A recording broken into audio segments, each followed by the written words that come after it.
classroom ni Ria. And for today, ipagpapatuloy po natin ang usapang modal verbs. But before we continue, let's review. What are modals? Okay, modals are helping verbs. It means tumutulong po sila sa function ng main verb. And paano nga po ulit natin ginagamit ang modal verb sa isang sentence? Remember that a modal verb is always followed by the base form of the main verb. Okay, so we are now ready to move on with the uses of the two modal verbs for today, will and would. Okay, so let's begin with will. When do we use will? Actually, we generally use will to express the future of time. Yung mangyayari pa lang po, future. But I have divided the characteristics or uses, of will into 6 to make it simple to understand. Okay, so now let's begin with the first one. We use will to express something that we decide to do at the moment. Okay, so for example, the flowers have dried out. I'll cut them off. Okay, most probably, nakita mo yung flowers at that time na dry na. So, nag-decide ka na you'll cut them off. Okay, so we use will. Another example is, oh, my phone battery has gone out. I'll charge it. Okay, so at that moment, nakita mo yung phone mo na lobat na, so yung sinabi mo na, I'll charge it. Another example is, are you ready to order? Yes. I'll have cheeseburger and cola, please. Okay, so nag-decide ka ng time na yon na ang orderin mo ay cheeseburger and cola. Okay, so we use will for something we decide to do at the moment. Okay, the second one is we use will to express something that we are willing to do. Yes, at the time of speaking. Okay, for example, willing pa lang po ha, hindi pa yun decided. So, hindi pa yun sure. Willing ka pa lang pong gawin. So, for example, I'll try to diet. Okay, I'll go on a diet. Actually, ang I'll ay contraction po na I at will. To make it sound better in English, pinaiksi po natin yung dalawang salita. So, we say I'll instead of I will. I'll try to diet or I'll go on a diet. It means that I am willing to go on a diet. So, magda-diet po ako. Magda-diet pa lang. So, hindi pa siya decided. Hindi pa ako decided. Sinabi ko lang po yon. Okay. But you are willing. I am willing to do it. So we use will. Another example is, I'll study hard. Okay. This statement or this sentence has been overused many times. Yes, has been overused by many students, just like me, because nag-aaral po ako ng Korean. Sinasabi ko lagi sa sarili ko na I'll study hard. Pero, hindi ko po siya ginagawa. Okay, but I am willing to. Ay gagawin mo siya. Okay, so we say, I'll study hard. Okay, another example. Okay, I'll have a haircut this month. Nagsabi man ako ng month, pero maaring magbago pa po yun. Kasi wala pa naman po sinabi ko na I will. All this na sinabi. Guys, if you are decided and if you have planned or arranged something to do, you can use be going to. Okay, so more, I'm gonna discuss it later. It's another lesson. Okay, but for undecided or not fixed, okay, just willing to do, you can use will. Okay, now let's move on to the third one. Okay, the third one is we use will to express something that we are, when we offer something, okay, or in asking and offering something to do.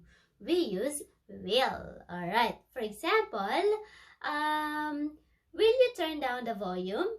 Okay, you ask someone, you ask someone to turn down the volume instead of you. Okay, so nag-ask ka na, pahinaan yung volume.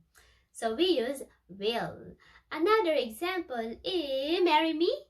Okay, so also, nag-offer ka naman na pakasalan ka. Okay, na future pa rin po yun ha, kasi hindi pa naman nangyayari. So, you offer someone to marry you. So, you use will. Will you marry me? Okay. So, we use will in asking and offering something to do. Okay, now let's move on to the fourth one. We use will in agreeing. Yes, in agreeing and promising something to do. For example, will you take a shower? It's getting late. And then you answer like, okay, I will. So it means nag-agree ka na maliligo ka na. Okay. Another example is agreeing. Okay. Can you, how about promising? Can you lend the book? Yes, can you lend me the book?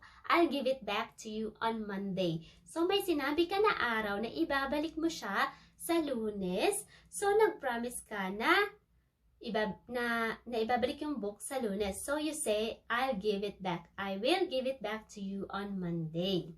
Yes, alright. Promise to do something by, yes, like that. Okay, pag nagpo-promise tayo, sinasabi natin na I will. Or kapag nag-agree tayo, sinasabi natin na I will. Alright. Now, let's move on to the sixth one. Okay. The sixth one, we use will to talk about something about our belief. Okay. So, our beliefs, when we talk about something na pinaniniwalaan natin na mangyayari. So, we use will. Ito pala yung camera. Okay. So, for example, the girl knows he will arrive at 10 a.m. today. So, yung babae, naniniwala siya na darating yung lalaki at 10 a.m. So, ginamit po natin na example, I will. He will arrive at 10 a.m. Okay, another example. This is gonna be the best example, I think. Okay, the weather forecaster said it will rain tomorrow. So, naniniwala tayo na uulan bukas. It will rain tomorrow. Kaya po natin ginamit yun kasi sinabi ng weather forecaster. So, it will rain tomorrow. Okay. So, another example ng paniniwala. Okay. They will get married soon. Okay. Most probably, siguro, sinabi sa'yo nung isa sa ikakasal na ikakasal sila. So, you say, oh, they will get married soon. Okay. Naniniwala ka na magpapakasal sila. Okay.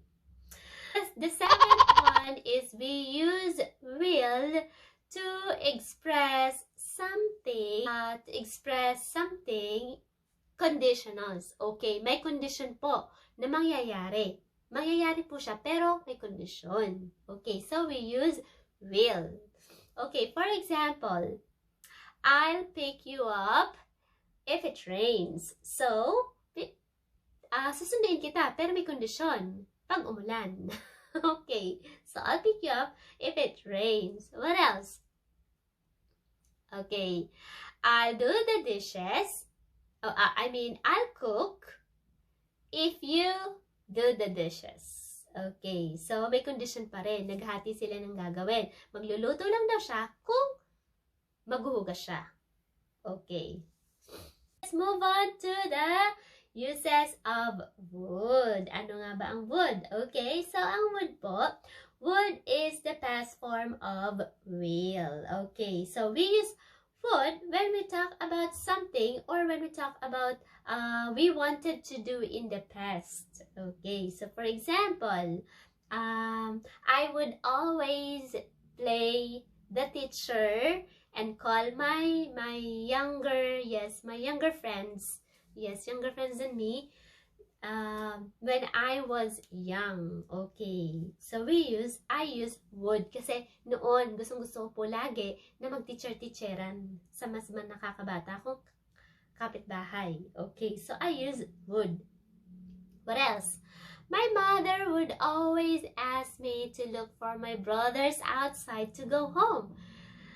Lagi po kinutusan ng nanay ko na tawagin yung aking mga kapatid na lalaki sa labas. Okay, so I use would because that's in the past. My mother would always ask me to do it.